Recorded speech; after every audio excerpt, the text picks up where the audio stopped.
I'm very pleased to have the opportunity to chair this session on basic income, livelihood, and democracy. You see, it's a very broad topic. We have 4 speakers from now. For our colleague from Korea, it's in the middle of the night at 3 o'clock in the morning. For others, for me, it's in the evening. For others, it's now the afternoon. So we have a good job to do from now. I will introduce the speakers one by one. That means only when they will start to speak. The first speaker of our session is Marcia Solorza. She is full-time professor from the UNAM, the famous Universidad, Nacional, Autonoma de Mexico. And she's working on macroeconomics, monetary and financial economics, co-author of different books and many articles, especially interested of, I would be monetary theories and policies in developing countries. So Marcia, you are welcome. Please start your presentation. Thank you. Thanks, Dr. Michael Brie. Okay.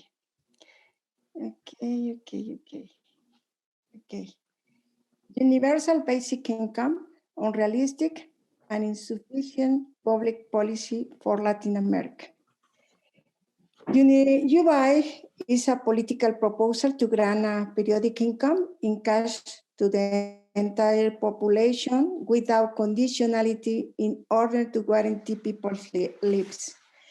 This issue is not new because the problems it seeks to answer are not new either: income inequality, poverty, and lack of social opportunities. The UBI has been defended by a variety of ideological perspectives. Crisis inequality in Latin America. The succession of crises in Latin America included the one created by the COVID-19 pandemic. The use of robotics and automation of manufacturing production, the primarization and tertiarization of the economy have segmented and precarious employment and have increased informal work.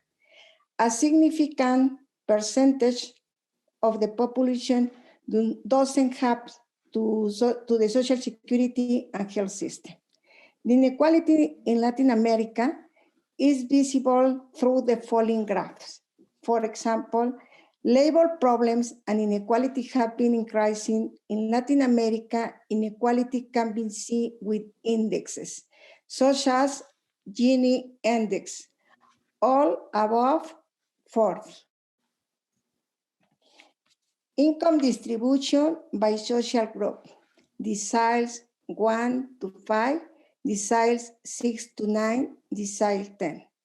As we can see, income is highly concentrated. Example, Colombia and Brazil. UBI, a path to distributed justice. Globalization, trade liberalization, financial deregulation, competitiveness, and global financialization have triggered the destructive consequence of the unleashing for the capitalist market in society. The consequences in Latin America are unemployment, low-quality jobs without social security, job insecurity that have exacerbated competition among workers. These are some of the reasons to defend universal basic income. UBI as long-term alternative. In 2020, the Economic Commission for Latin America proposed to the governments of the region to guarantee immediate temporary monetary transfer to satisfy basic needs. This proposal extends in the long term, seeking to be permanent and to institute UBI. UBI as tool to end poverty. UBI would certainly end poverty. UBI would certainly reduce inequality. UBI magnitude. What should be the magnitude of the UBI? Enough to be at or above the poverty line to guarantee the purchase of a basic food basket per capita or at the wellness line.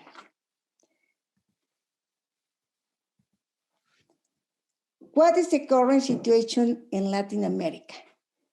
Total tax revenue percent of GDP, insufficient tax collection, all beneath 33%.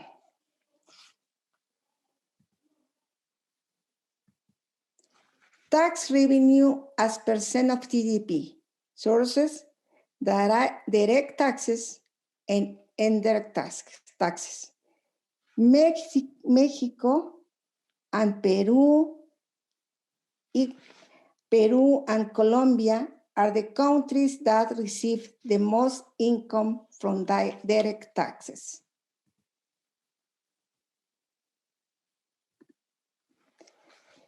Tax revenue percent of GDP toward regressive taxes. In general, we can see the Latin American governments obtain their resources mainly from indirect taxes. What about informal employment in Latin America?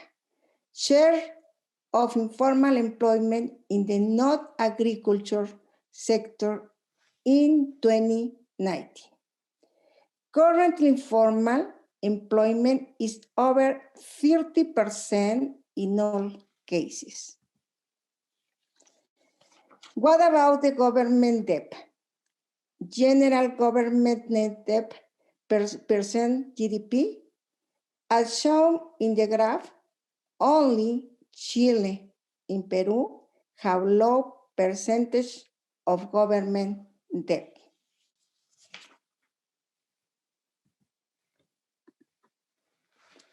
What happens to the economically active population in Latin America? Population 15 years or more, unexpected growth 2021 to 2051. As shown in the graph, growth rates are high. The cost of you buy could be very high initially and will be even higher in the coming years.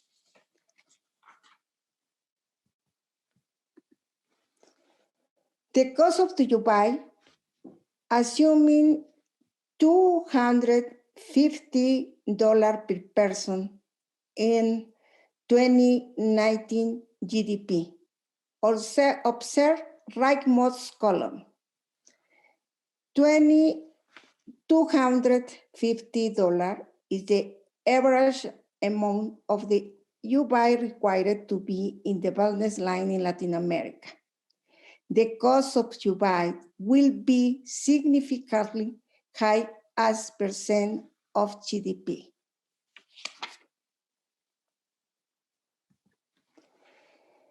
As we can observe, increasing general government net debt percent GDP due to you buy first years.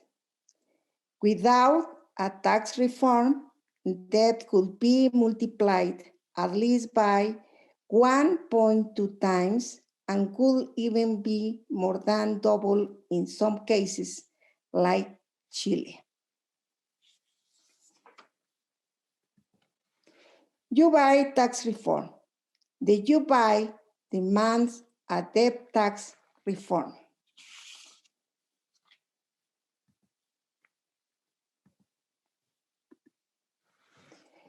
However, there are risks of approving the basic universal income in Latin America. Employers might reduce wages. Government might use U-buy to defend neoliberal states, reducing public services, reducing public investment, keeping informal labor instead of looking to formalize jobs. Inequality might not be sufficiently reduced due to increased cost of living.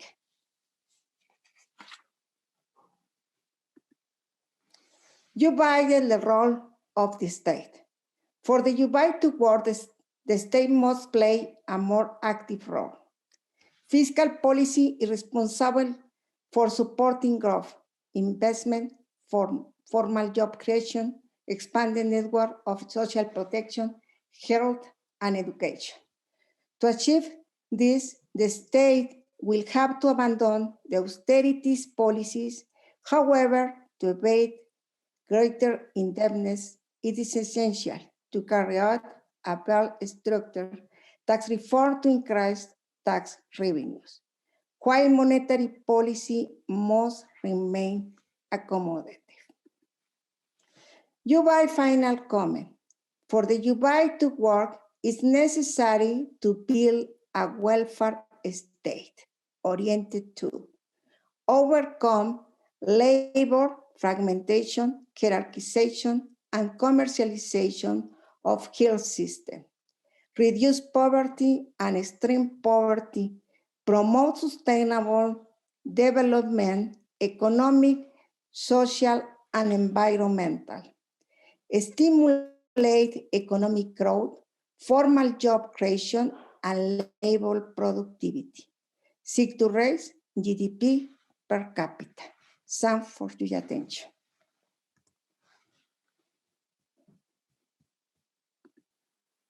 Marcia, many thanks for your presentation. I think we have to continue and we will discuss all the presentations together at the end, to have all presented already. The next speaker is Stephen Quilley. He will speak about livelihood in the post-COVID economy. He is Associate Professor on Social and Ecological Innovation at the School of Environment, Resources and Sustainability at the University of Waterloo, Ontario, Canada. I have looked on your publications. They are very broad, from complexity theory to Norbert Elias and traditional music and dance. So I welcome you and I'm looking forward to your presentation. Okay, there we go. Got it. Okay, thank you very much. I'm going to whiz through a bunch of slides very, very quickly, and they're mainly pictures. So let's see how we go. This is a bunch of work, comes from a series of publications over the last 15 years. Work on energy entropy and social complexity, which is, for the sociologists amongst you, Norbert Elias meets H.T. Odum. Politics in the context of ecological limits, and political economy in the context of limits. And I kind of start with this kind of picture, which is informed by Elias and Polanyi and Ernest Gellner and Max Weber and people, so it's a sociological picture of the society, pre-modern societies in which, for most people, they're living in a very embedded economy. The we is stronger than the I. It's a society of communitarian obligation, reciprocation, and the survival unit is very much dependent on family, place, and tribe, perhaps. There's a little bit of trade, not that much. There's a very powerful state, but it doesn't intrude very much into the lives of ordinary people. By contrast, modern societies, the kind of societies that we live in now, certainly in the West, what a society, high levels of social and spatial mobility, minimal patterns of social obligation and gifting and reciprocation. And the survival unit is, for the individual, is really a combination of the market through jobs, private insurance, market assets, and the state. And the livelihood sector, the survival unit associated with livelihood, shrinks to almost to nothing, to the minimal nuclear family, and where you get the breakup of families, even that doesn't really count very much. So we've had this transition. And I think now what we're faced with is a contrast between the politics of livelihood and what I call the state market, because the state and the market depend on each other, they constitute each other, and they're both dependent on this kind of pervasive individualism. And the question that was being asked from the 1850s through to the 1940s in Europe was, how do we save the liberal democratic market society from itself? And there were totalitarian state solutions to the left and to the right. So up until the late 19th century, there were a whole series of options for dealing with that problem, which involved self-organizing mutualism and communitarianism, friendly societies, the Toco cooking clubs in the Basque Country in Spain, guilds, subsidiarity amongst in the social Catholic tradition, distributors and rerum novarum. You have all of that going on, and then you also have state top-down solutions involving social insurance, this distinction between the respectable and the unrespectable poor, and eventually the Keynesian welfare state. Those state market solutions, the Keynesian solution, which eventually predominated, depends on the assumption of continuous growth. And I think this was very much the underlying solution that Polanyi himself opted for in favouring some kind of social democracy or democratic socialism. The reason we ended up moving in that direction so markedly was to do with the World War and both two world wars and the impact of organised labour. And the bottom line is that those livelihood options on the left disappeared from view for the most part. They became really countercultural. And so the picture of the kind of society that's become common sense and normative, not just in the West, but in terms of what the UN, the Sustainable Development Goals are kind of aiming for, looks like this. It's a world in which of mobile individuals who are oriented to the state or to the market, and which is driven by growth. Any real challenge to growth, and I think what you'd see very quickly is, and this is implied by the discourse of degrowth, is a move away from the state, away from the market, and back towards the re-emergence of livelihood. And for me, that's a post-liberal configuration. That's how I think about it. So you have this kind of this problematic of contraction in the state market and expanding livelihood. What that would involve would be a shift from the market, a renationalization, so a shift in kind of the impetus of the economy from the global market to the national market, but also processes of relocalization, so the growth of local and regional and community forms of economic activity and away from the national state. So the society we have now, the survival unit, what I've called the state market, the important thing about that is that it's an individual basis of entitlement through welfare, a wage or a premium or a dividend. And the individuals are citizens, they're workers, they're voters, they're consumers. If you move towards the domain of livelihood, then the unit of entitlement is not necessarily just individual, it's family, household, it's place-bound community. And it's more relational roles: wife, husband, neighbor, community member, local citizen. And I think what in context of the crisis that we're going through now, and any acceleration of that in terms of limits to growth and process of degrowth, what's happening, and we've seen it over the last 5 years, is the disruption of the normal politics of left versus right. And we've got a situation where people who are, but there are elements of the left and the right, so the neocons, the neoliberals, those in favor of globalization, and on the left, the sort of cosmopolitan identity politics, which you see in the Democrat Party now. They're all very individualist. They're all in favor of an open border, open economy, open borders, and there's a degree of cognitive dissonance in there because people like Alexandria Ocasio-Cortez and Bernie Sanders in the United States are at the same time claiming to be socialists, but they're also proposing things which explicitly undo the exclusive solidarity of the sort of civic national, that Keynesian social compact. And so for me, AOC and the Koch brothers and the Clintons and the Blair, they're all on the same team. They're all in the camp of essentially sort of global liberalism. And on the other side, you have this national populism: Brexit, Trump, Marine Le Pen, the Swedish Democrats, examples all over the world. Even in the terms of green politics, most of the mainstream green parties have abandoned neo-Malthusian commitments to reduce immigration or to for more protectionist measures around limits-based economies in favor of essentially technology and global governance. And as a result of all that, class and civic national concerns have been articulated more effectively by people in this national populist right. And the real question for democracies is whether that becomes a civic or an ethnic form of nationalism.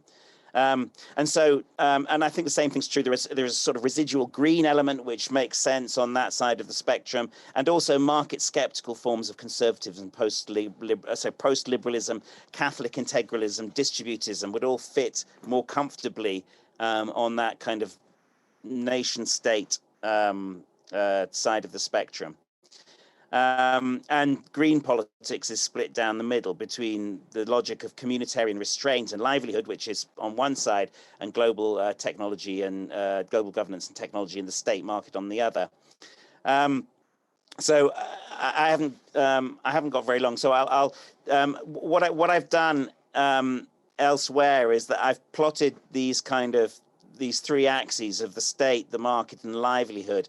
And you can start to see very clearly a typology of different kinds of society. So Soviet socialism would be very high on the state, almost minimal on the market, and very low, minimal on livelihood, even though those dacha gardens saved the Soviet Union during the Second World War. But nevertheless, American society for most of the post-war period has been kind of moderately low on the state, very high on market, and very low on livelihood.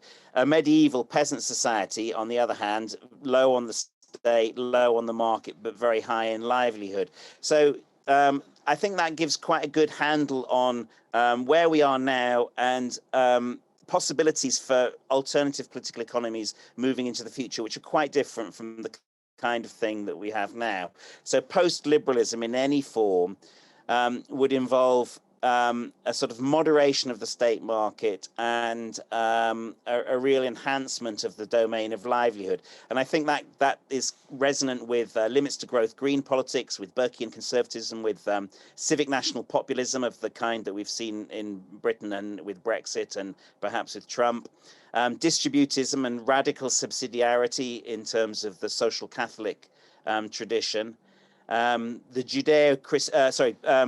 and then various kind of religious traditions, communitarian religious frames of reference. And I've kind of put this diagram which kind of just unpacks some of those strange areas of consonance and resonance between very different political traditions, which is where I think the action is in terms of the sort of political economy and politics going forward. And then the question is, how would one, if you're a limits to growth green, as I am, and you're skeptical about globalization, then how would you leverage that post-liberal political economy? At the moment, most economies look something like this. The unit regulatory tax costs for family and household enterprise at the bottom for small enterprises are absolutely astronomical, and for corporations, they're zero. So the logic is to reverse the regulatory pyramid and scale heavily regulatory and fiscal costs to the size of the enterprise. The bigger you are, the more tax you pay, the more regulation. Zero regulation, a real libertarian framework for households and farm gate enterprises. Absolutely zero regulation. And at the same time, communitarian for individuals, which is quite different to the kind of state-oriented collectivism of social democracy. When I say communitarian, I mean that some of the, in terms of that livelihood survival unit, some of the behavioral constraints and forms of obligation are arising not in relation to the state, but in relation to family and more kind of clannish local community, place-bound community affiliations, perhaps religious associations. And I think I'll leave it there. Stephen, thank you very much. I think the line of your argumentation is really very much in line to the thinking of Polanyi himself, because he was looking for such a strategy beyond the dichotomy of the state and the market, and in between atomized individuals. The next speaker is Jerome Warren. He is establishing a PhD research project studying organizational democracy, governance issues, and sustainability within the context of the cooperative, that means the third sector. So, Jerome, you have the floor now, please. Okay. Hello, everyone. Can everybody see this? I think so. Let's see. Yep, it's on. Okay. So my topic is cooperative and open source paths to post-neoliberal democracy. I've just marked this in red because actually I forgot to write post. I don't mean neoliberal democracy. I don't think such a thing exists. Starting in Popperian fashion, starting with a problem. What's the problem? We have change in the world. It's universal, as Heraclitus would say, and change today is confronting us in new ways. Of course, the COVID crisis, which is a sort of a topic overarching this conference, has intensified existing inequalities. It's also created new ones, like what I call precarious and essential labor, PEL. It's also calling into question things like just-in-time production and the general neoliberal framework for globalization. And of course, all of this combined with this huge problem in the background looming, climate change. And this is leading to a declining support for governments and for democratic institutions worldwide. So just for some background, we have here studies by the Institute for Policy Studies, the pandemic profiteers. So, there are a few people who are actually increasing their wealth at the moment. These tech, billionaires. And at the same time, we have things like this. The EU is molding a more unified insolvency law as waves of bankruptcies approach. We have corporate bankruptcies hitting precipitous highs in the US, increasing. Third of French wine is lost after rare cold snaps devastate wines. Those pictures there. Carbon dioxide in the Earth's atmosphere spikes to record level. Australia's Black Summer isn't just bad luck. Atlantic Ocean circulation weakest in the millennium. Oil companies knew for decades about the dangers of air pollution and downplayed the risks in public. Can we even support nature in the economy, and so on, and so on, and so on. So definitely we need a new theoretical framework that moves away from individual firms and households, that embraces complexity. As the previous speaker just also mentioned, interdisciplinarity as well. Why should it embrace interdisciplinarity? Because we have interdependence of different spheres, and it doesn't make sense to just analyze one part of a problem. So also including rethinking notions of value, like Mariana Mazzucato, she has her notion of value creating versus value extracting. And of course, a need for new normative frameworks as well. So I start with notions of complexity and ecology, again, similar to the last speaker, beginning with thermodynamic descriptions of the physical world, of which, of course, the economy is a part. You tell that to the economists. Introducing ideas like ascendancy, which is developed by Robert Ulanowitz, which brings together notions of growth and development. So not just physical notions of equilibrium based on 18th century physics, but rather higher order interactions of networks of flows. Are emphasized in this theory, and systems, of course, generally grow first before they mature and then focus more on ordering, or a system can't really focus, but this takes precedence. So the second sort of building block is social psychology, where I emphasize here Kurt Lewin, Gestalt psychologist. Gestalt psychology, of course, focuses on the sort of the different perceptions of that phenomena can take. So here, this is an example. The first picture is can be seen as a goblet. Famous picture can be seen as faces. Second picture could be a tree, could be animals. Third could be Rita Hayworth or a jazz musician, whatever you want to see. Of course, in psychological ecology, also a concept developed by Lewin, where he says, well, we first have to separate the non-psychological from the psychological components to even begin to talk about, what's happening. Albert Bandura, who is also a psychologist talking about organizations, he has this idea of reciprocal determinism, says that basically you cannot see behavior as a product of, the function, person, times, or plus whatever environment, but rather environment, behavior, and person or personality mutually or reciprocally determine each other. And also he was an advocate of he's still alive, an advocate of social learning, which embraces vicarious, symbolic, and self-reinforcing learning. So, we don't have to experience pain in order to see what it is we see from other people. Okay. The third building block is the criticism of spheres. Again, going back to the German historical school, people like Weber and Schmoller and others as well, extended by Karl Polanyi, Moses Finley. And this says basically, or it questions the separation of life into fixed spheres, such as the economic versus the religious versus the political and so on. So it calls us into question. And some key concepts that I develop in my paper, of course, I'm not going to go into, are things like embedding fictitious commodities and double movements. I'm sure we've got our fill of all these concepts during this, this very interesting conference. So I'll skip ahead. So talking about the cooperative and free and open source principles, which is the last sort of building block. Just to review those very quickly, the 7 cooperative principles of the International Cooperative Alliance are voluntary and open membership, democratic member control, member economic participation and limited return on capital, autonomy and independence, education, training and information, cooperation among cooperatives, and concern for the community. And the 9 free and open source software principles are free distribution, including inclusion of source code, allowing for modifications in derived works, integrity of the author's source code, no discrimination either against persons or groups or against fields of endeavor like commercial use. License needs to apply to all who the program is redistributed to. License must not be specific to a product and must not restrict other software. So this is just the sort of the pyramid I've built up, which with the bottom levels being more descriptive and the top levels more normative.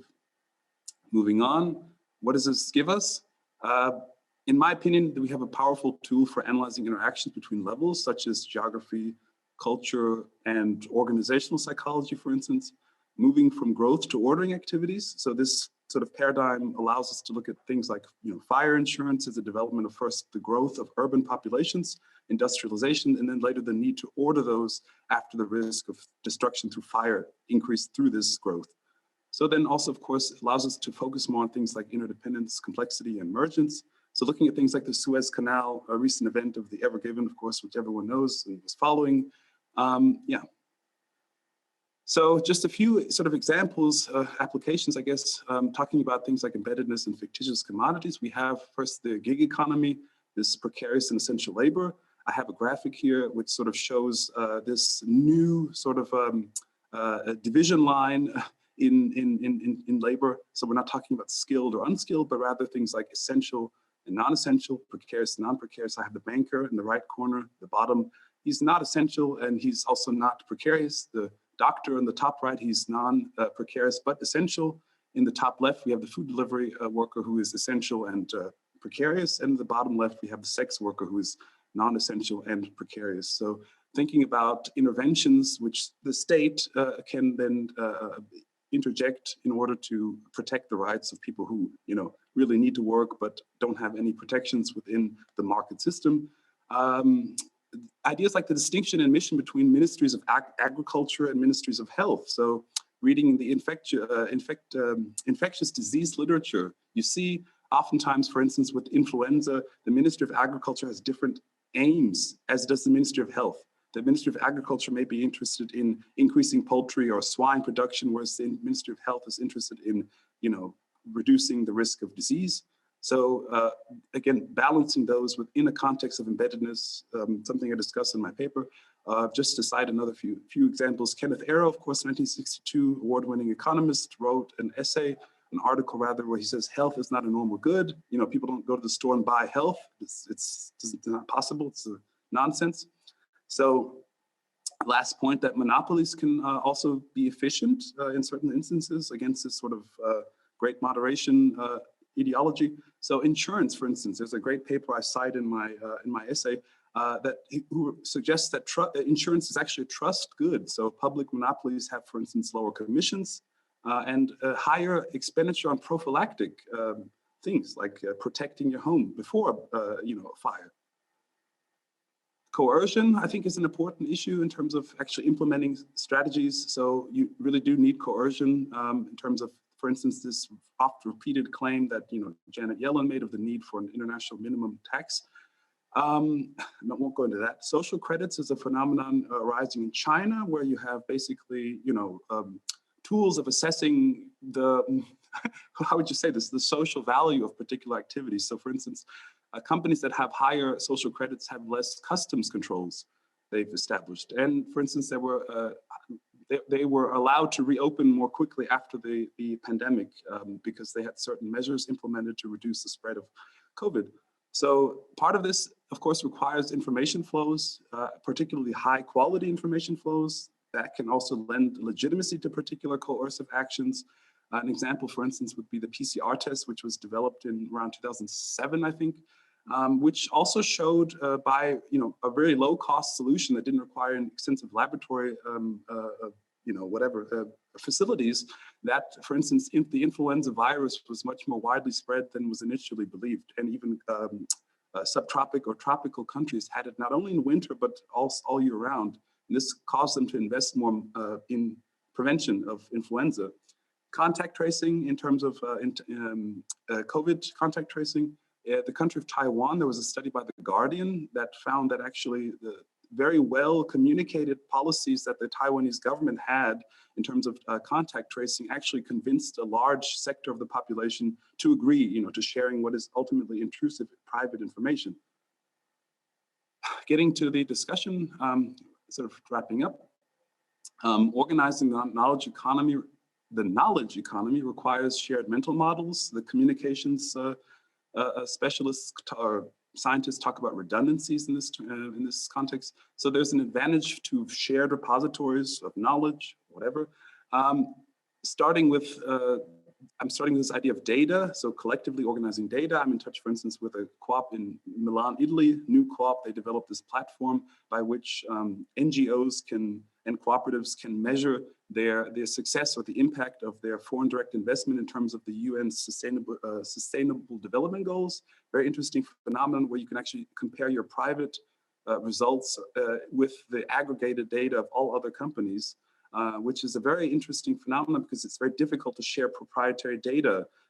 Every company has an interest, in keeping data private. So how do you get beyond that? They have an interesting approach. Sahana was a concept developed in Sri Lanka after the tsunami in 2004, I guess, and which was famously implemented after the earthquake in Haiti in 2010, which very quickly, through this open source design, allowed non-government and governmental agencies and others to very quickly coordinate the relief efforts and rescue efforts in that catastrophe. Wikipedia, I don't need to go into, everyone knows what Wikipedia is. It's a perfect example of what I'm talking about. Copercore is a project I'm working on right now to lower the costs of starting new platform cooperatives. So for people who want to start their own cleaning cooperative or food delivery platform or taxi cooperative, a lot of times these people don't have the capital or the skills to actually start. Jerome, 2 minutes left. Yeah, Jerome, 2 minutes. Well, yes, thank you. So intellectual commons, Pat Devine and David Schweikart both write about the need for public investment. And so very interesting thinkers in that regard, don't need to go into.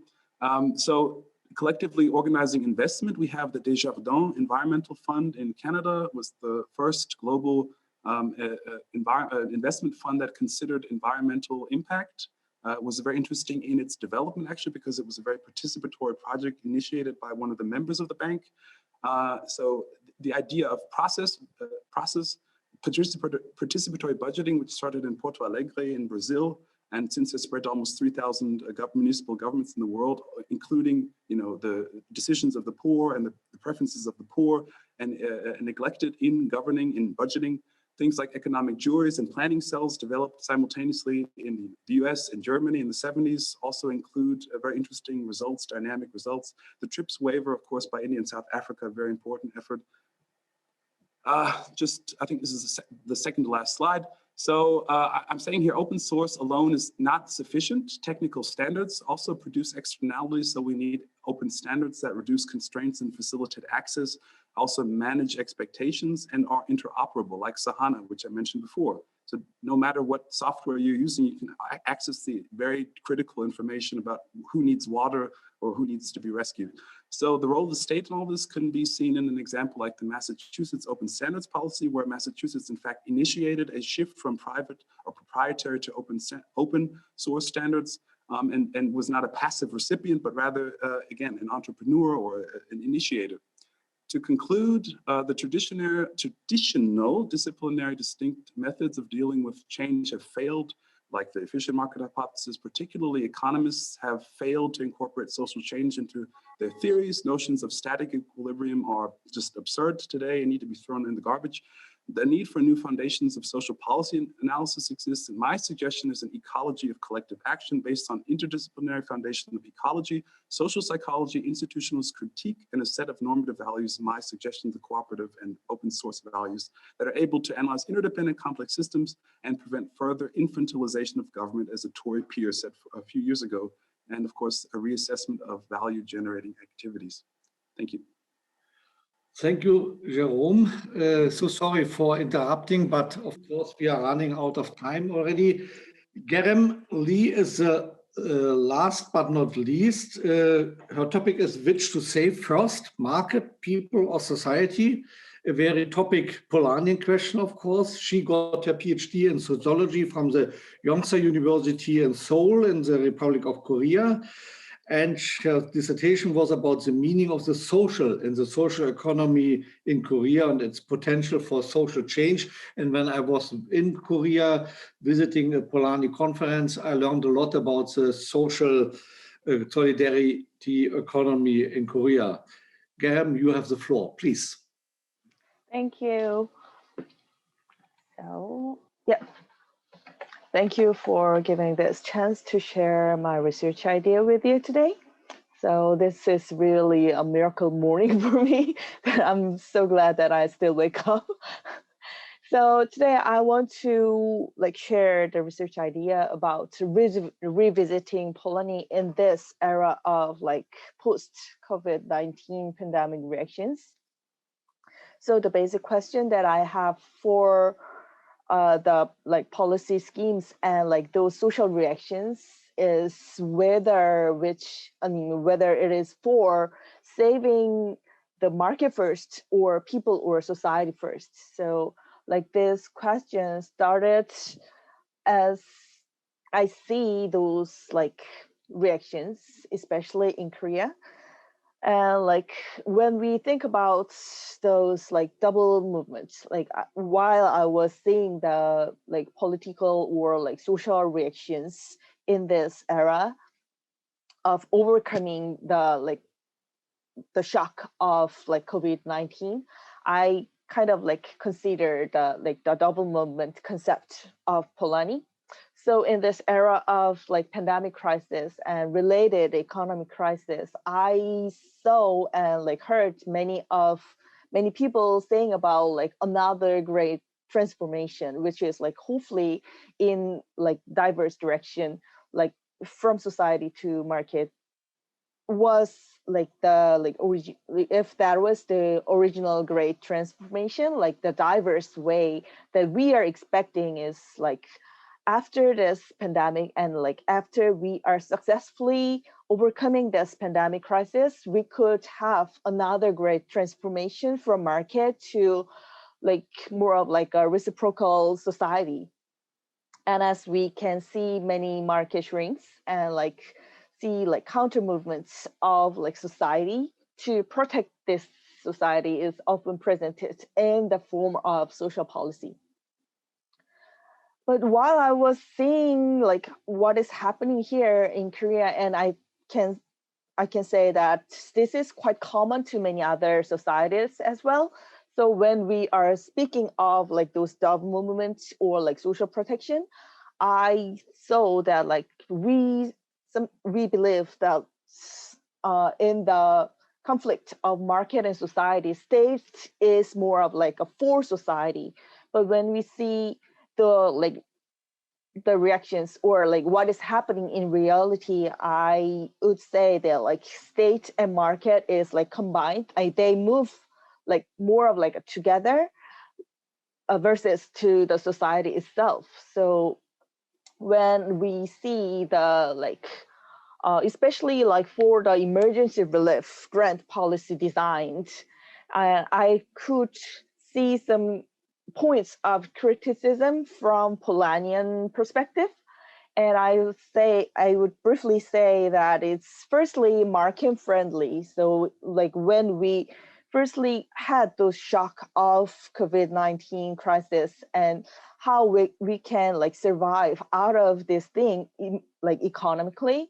We often speak about like how to like save the corporations first. And like, I think those market-friendly approach is related to what Polanyi said, like formative economy-oriented approach. So those two approaches are like interrelated, and like for the case of Korea, like the first step when we were talking about the economic consequence of this crisis, pandemic crisis, was about to save like large corporations first. And it was more of like a enterprise itself rather than the laborers or workers who are working there. So that was the first point that, yeah, that was the first point. And the second point was that when the state actually see the individuals to save, they try to save the individuals or their residents, that the approach became more individualistic and like bureaucratic, that I would say. And like for those two logics or approaches, I would say that it's more of institutional inertia that creates those kind of trend. And those 4 points, I'd say those 4 points shows more limitations of the existing care regime.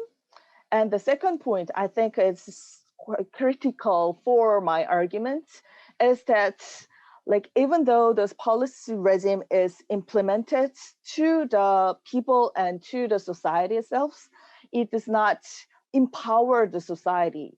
So it's more of like a voluntary and like informal social supports from civil society and like social and solidarity economy sector, which fill the gap that the policy regime or policy scheme could not approach. So the speed of like social protection was more rapid from the civil society side, or like for me, like social and solidarity economy side first. Then like they expected the state can support their activities, but those kind of like policy scheme was not settled up. And the third point is like social conflicts over the emergency relief policies. And I think for the case of Korea, we had a path of developing those emergency relief grants in South Korea. So the first scheme was implemented in April last year, and like it was designed to given to all citizens. So the basic idea for the first emergency relief grant was more like a universal basic income, but the amount was quite small. And like some people take it as a experiment for the path towards more of like a universal welfare or basic income. But the like interesting or tricky part of this policy scheme for the society was like the state's approach towards creating more social solidarity. So they try to promote some kind of voluntary donation campaign of the amount, like out of the amount of the relief grant, which was not that successful. And then like as the scheme, as the like emergency relief grant scheme was developed, we can see some kind of more pinpointed direction to the like market oriented or more of like a former economy-oriented approach. So the second scheme was from like August, and it was pinpointed to the like socially or economically weak people. And like the condition to get this relief grant was that they needed to prove that they are economically active, but their economic activity for their livelihood was like disrupted or like negatively affected by the pandemic itself. So they need to prove themselves. And the third scheme was more pinpointed to the small and medium business owners. So they, like the coverage of this policy scheme was narrowed down as it is more developed.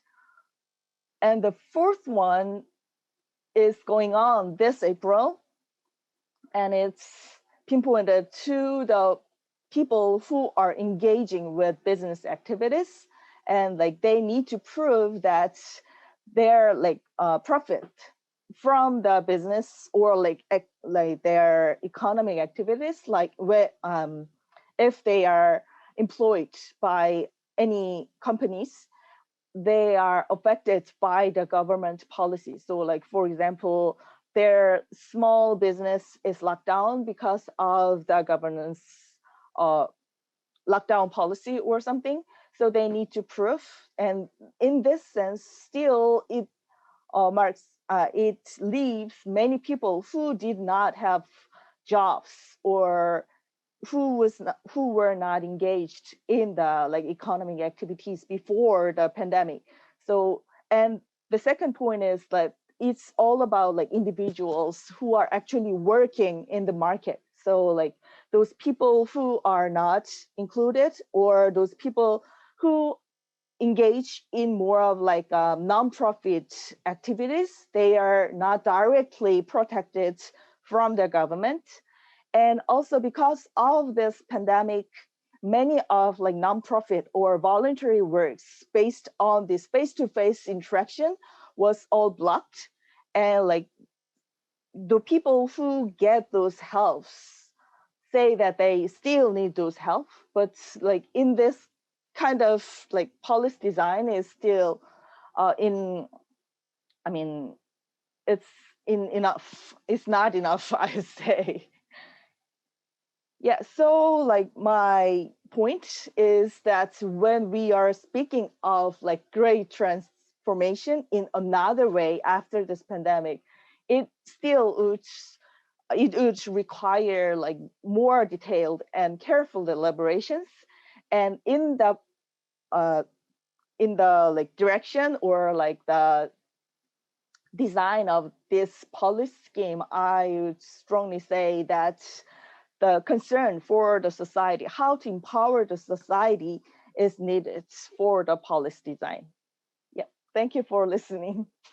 Many thanks for your description of the development in Korea, and also for the suggestions for the post-pandemic situation. I hope we will get there in the near time.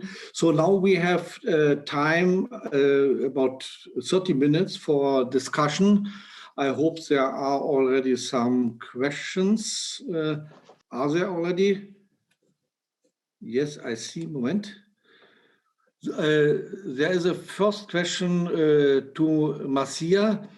I just read the question. I very much appreciated your presentation. However, while I completely understand the concern with the public debt in those regimes, such as Ecuador and Panama, that are dollarized regimes, what would be the problem in favor of the universal basic income for a country like Mexico, where they need not necessarily become indebted in a foreign country's currency?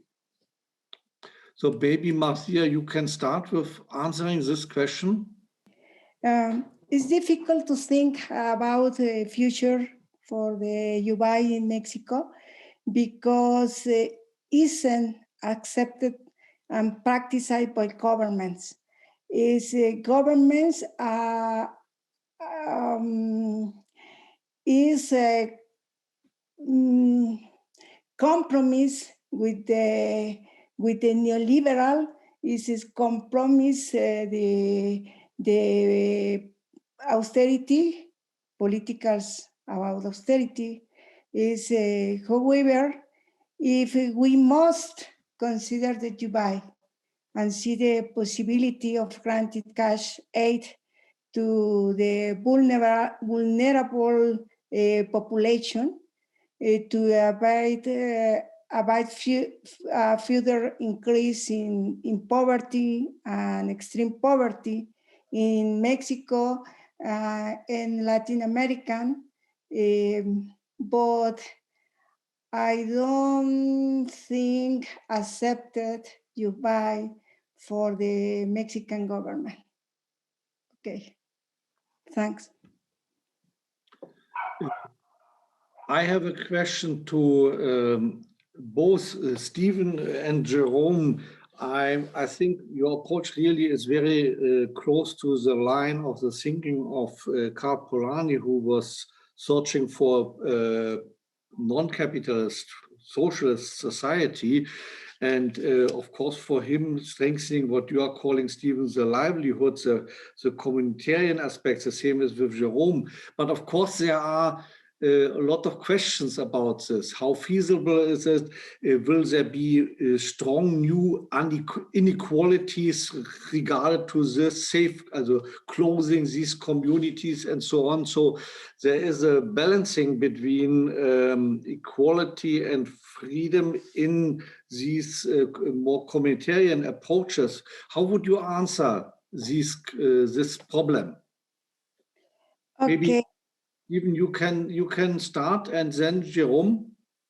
The government has 16 or 16% accepted for population. Yeah.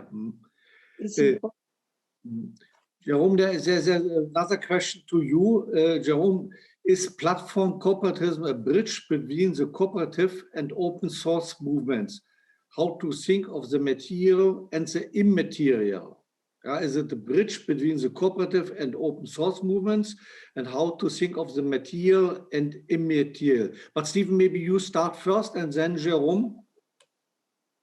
Okay, I think you're right that it is very close to. I mean, I've taken a lot of the language and a lot of the ideas from Polanyi, particularly the 1957 chapter on instituted economic process, and some of the post-war anthropology.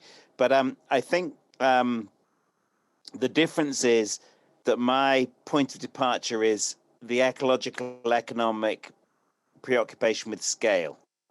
So if you're if you prioritize limits to growth, and Herman Daly, the ecological economic paradigm is that you put scale first, and then anything that happens after that, then we'll see. So I think inevitably the world that we're moving into, there will be inequality. Inevitably, there will be how you minimize that.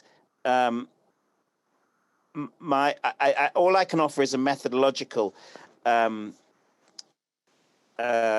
suggestion, which is that the people involved with these debates always attend to the wicked trade-offs, the Janus-faced nature of any proposal. So if you empower local communities, quite likely you will get some local communities which do things which are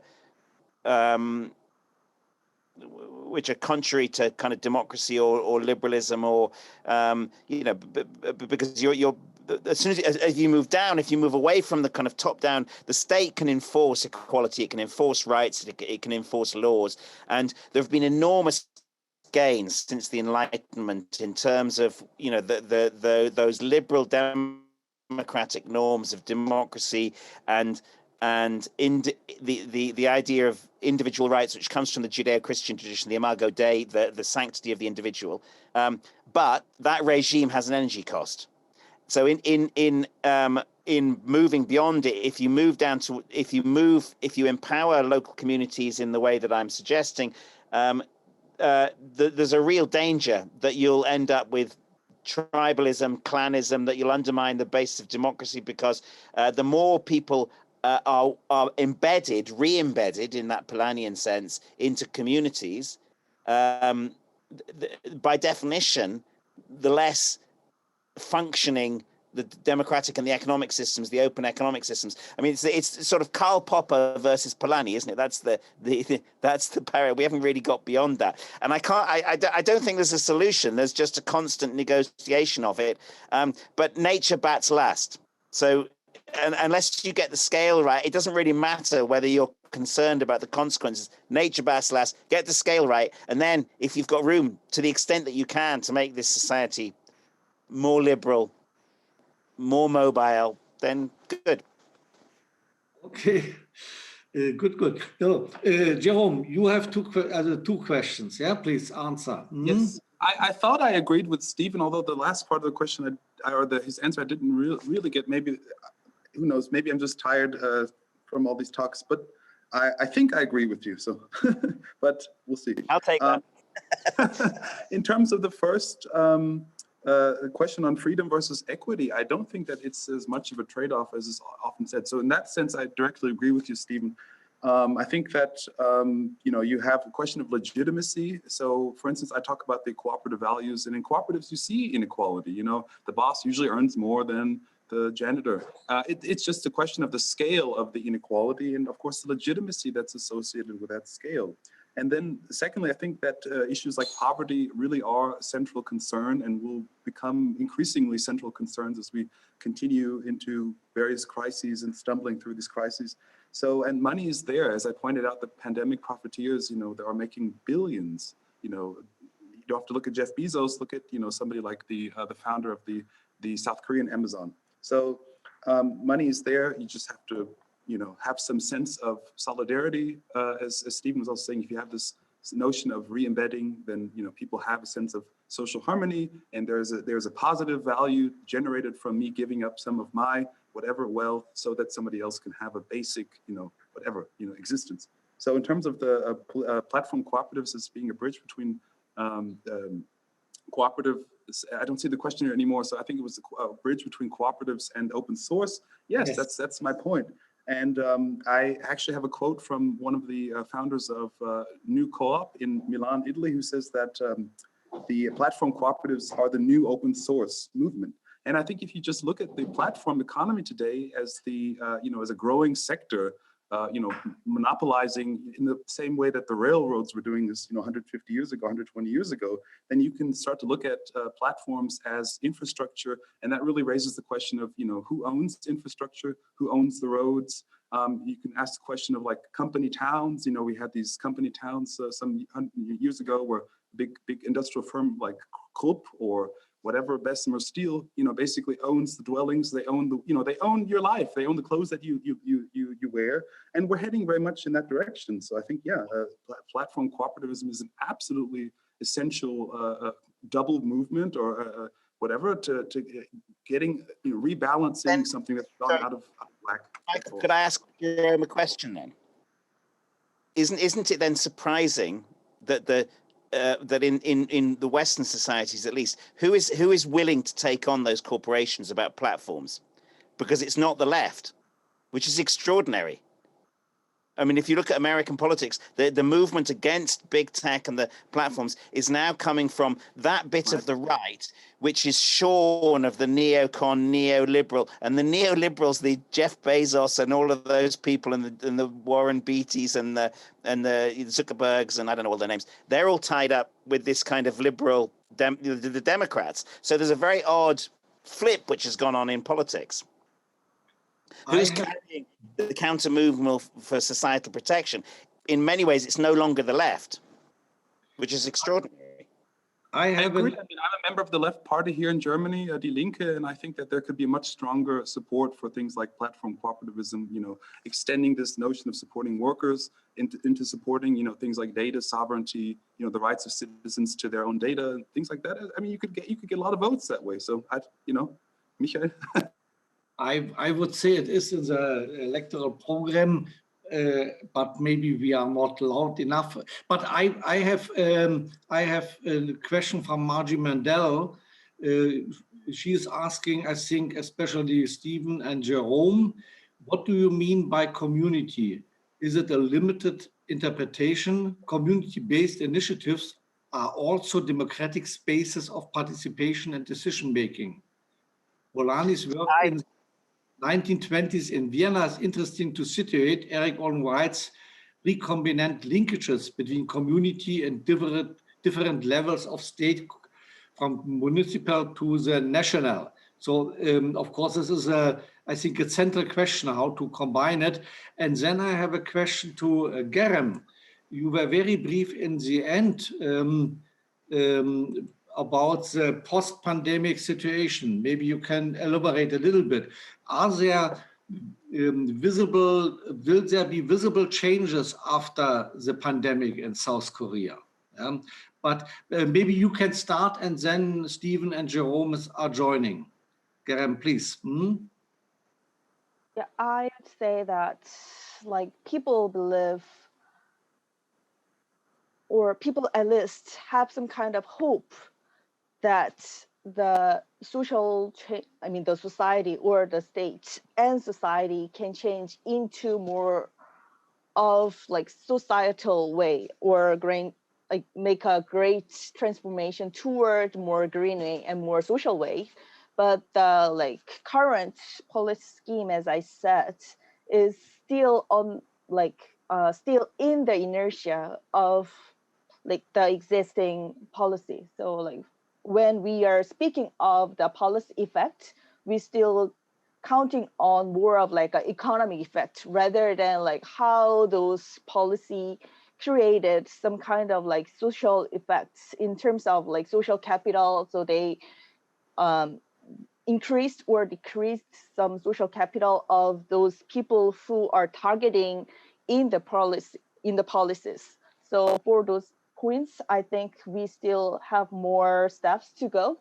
And I think it's quite common to many other countries, because I'm working on like more comparative analysis of these policy schemes, especially focusing on this post-pandemic reactions with like Chinese case and Japan case also. And I see those like Asian countries in which the states take more of like stronger authority in overcoming efforts for this pandemic.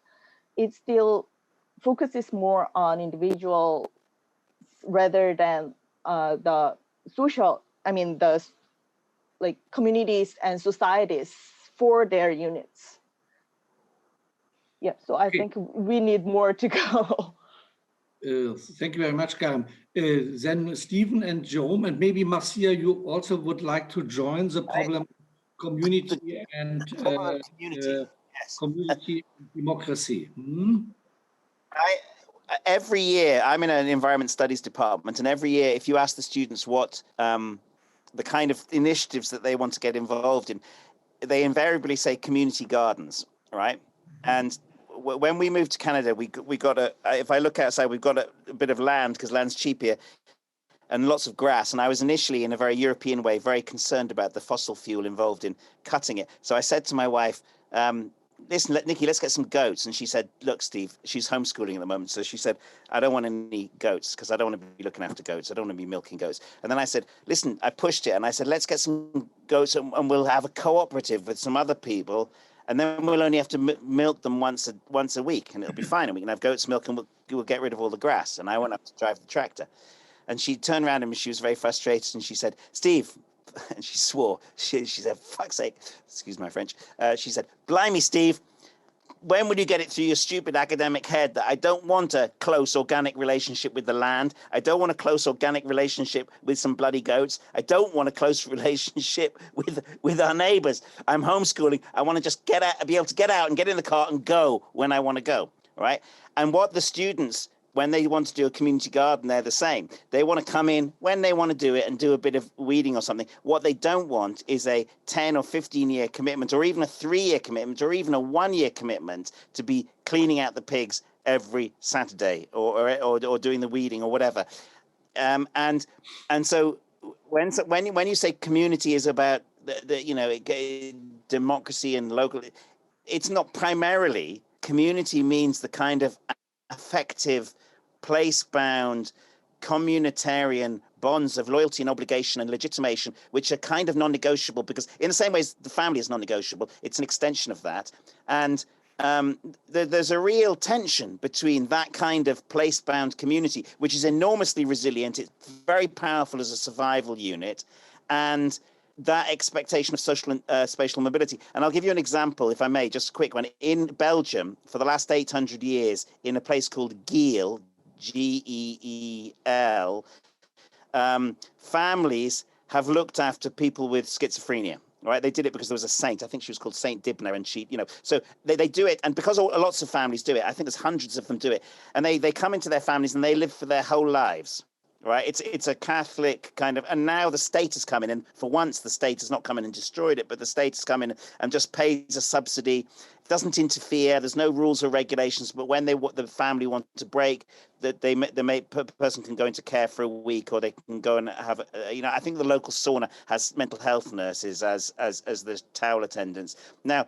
But that's a real community, but it involves a intergenerational commitment to live in the same place, for the parents to accept that someone's in the family alongside their children, and quite often for the children to be picking up that care relationship for this person with schizophrenia or whatever it is. And it works very well for the people because the drug level goes down, they're much happier, and the families get a real sense of input. But it is absolutely not the sort of socially and spatially mobile, the world of socially and spatially mobile individuals who are making choices and revising them all the time. And so it doesn't go with either the world of transactional economics, but or with the world of transactional democracy. And so there's a tension there, and I don't think you can resolve it. You just got to be aware of it. And I mean, I'm quite happy in moving in that direction, but I'm 55 and not 25, and I've got 4 kids, and I'm ready for retirement. So maybe that makes a difference. Well, maybe we can move in together. Please. In terms of this question, in terms of this question of the community and state and the relationship between the two, yeah, I mean, I didn't really mention the word community, but yeah, Martin Luther King and his notion of the beloved community. I mean, I mentioned participatory budgeting. So, I mean, going back to this institutional school, this German institutional school, Gustav Schmoller focused on the harmony that exists between classes. So you really need that if you want a functioning society, and you can't have, this really a static caste system, with the untouchables and whatever else. If those are, delivery drivers or taxi drivers in today's world. So yeah, notions like participatory budgeting and citizens' juries, they create a sort of a dynamic they create a sort of a dynamic consciousness where there's a process focus, and actually people there's studies on this, that people have changed their minds when they've been given the opportunity, the time to actually deliberate. Like Jürgen Habermas talks about this deliberative rationality, and people talking to each other and actually discover, commonalities. Saul Alinsky with his notion of community building, community organizing. So, and just going back very quickly to Margie Mendel's question about the material versus the immaterial, I forgot about that. So definitely in my paper, I talk about data as a fictitious commodity. To me, data is just like labor and land and money. It's not produced for sale in the economy, and it just becomes that in a weird sort of a transubstantiation, like the Christians talk about. And I mean, there's a group like BN at the University of Berkeley that talk about this. There's a group that I'm in at the University of Harvard, the Berkman Klein Center. We're talking about stuff like this. So, I mean, it's really important to move the ball and actually start to look at, ways to, have a new transformative dialogue about what to do with this stuff.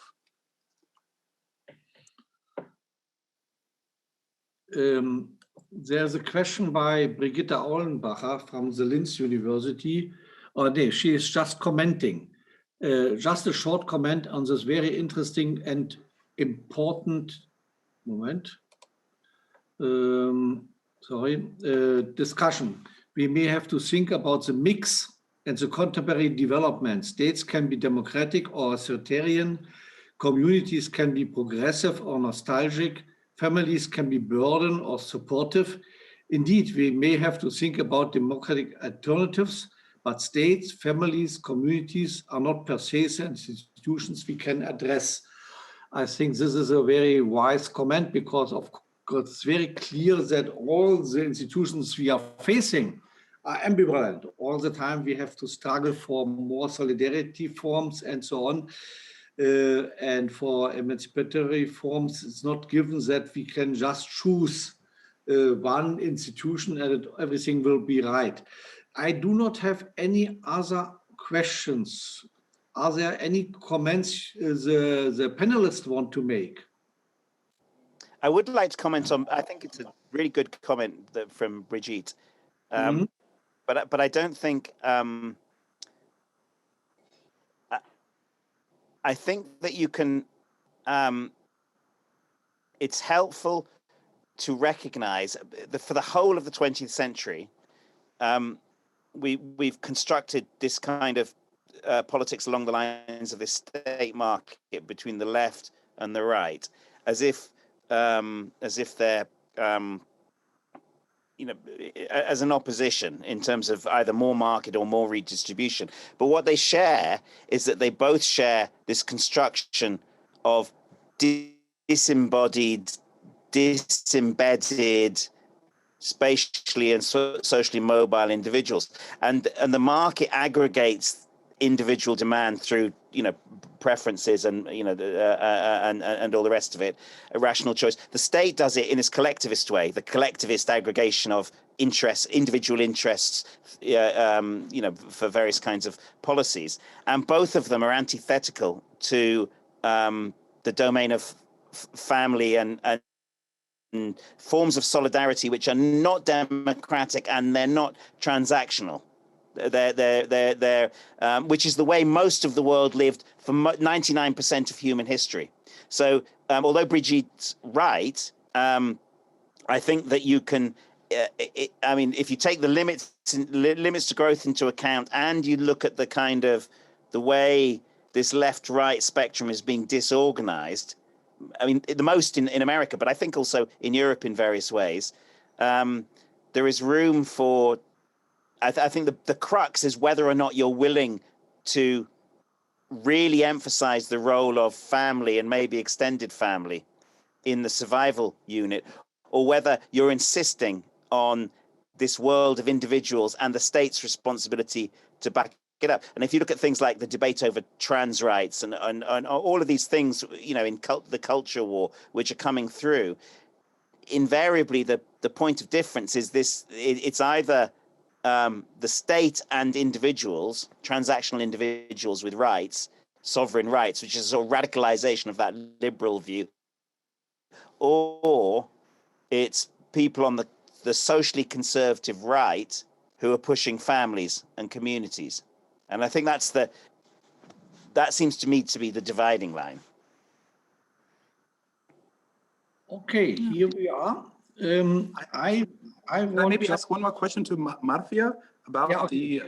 Maybe if she has studied at all the example of Brazil with the Bolsa Familia and how that contributed to a reduction in poverty. Myself was very interested in the universal basic income for many years and sort of drifted away, but just to hear what you would say on this, how that could be a potential lesson.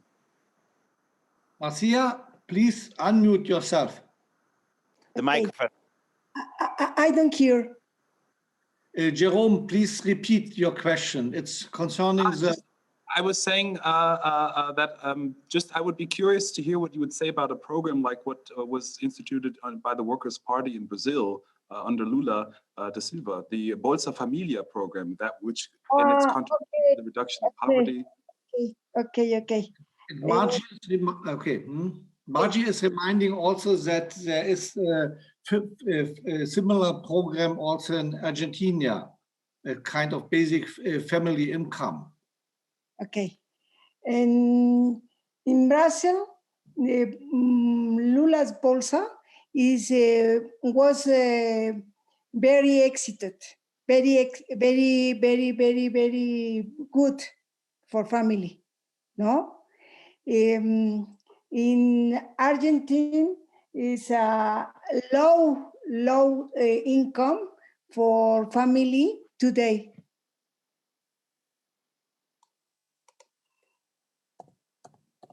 Okay? Okay.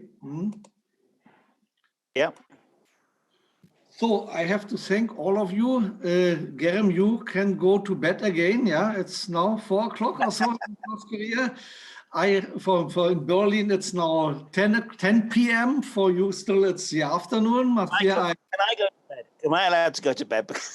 but I feel like I deserve it. I want to say farewell as yesterday with a song, also by Woody Guthrie, and to wish you all the best. And I hope we will see in live again, maybe in Montreal, Seoul, Berlin, Vienna, wherever. Yeah, and this is the song for today in the evening.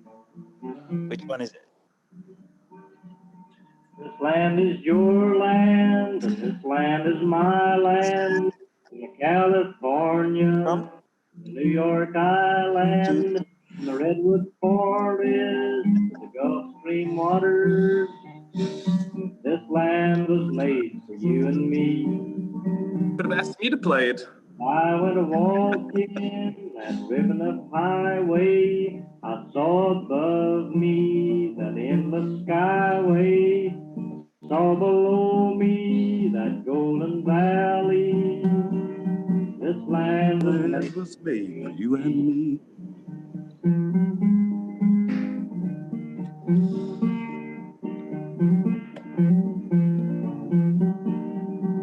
Okay, so have a good time. We see, I hope, each other tomorrow also at the conference.